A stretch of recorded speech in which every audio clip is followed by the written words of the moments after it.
So guys, mag-abuno na punta karon no.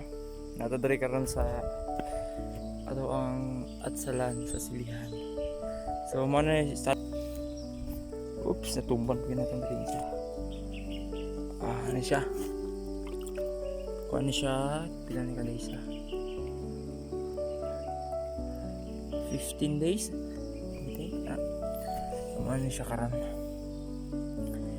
So, nagkuan ang yang kuan dia guys. Kay tungod sa kuan.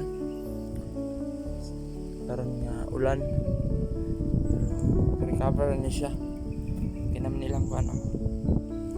Okay na ilang tubo. So, ano siya karon? Kuan niya 15 days ata. I think yeah.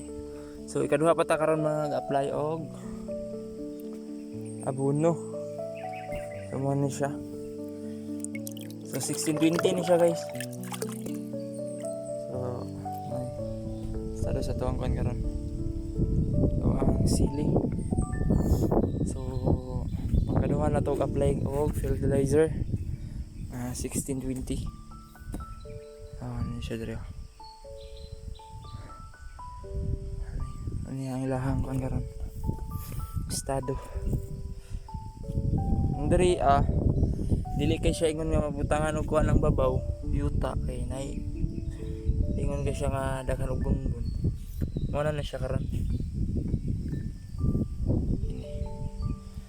So grabe kusog ang hangin diri guys no kay sinani pagkataas na bahog naman siya. Tangan nato ni kuan. So sa kakusog sa hangin. Grabe ka kusog ang hangin diri karon sa mua.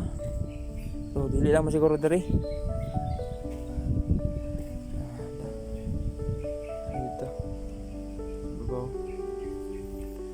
Amo ni karon guys, kaduha ta mag-apply og kuan. Kaduha na ta mag-apply og abono ron. So, mao na ni sila.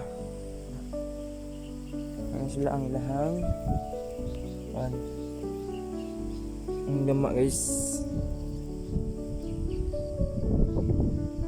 So wala pa rin naka-follow sa akong kuan guys no.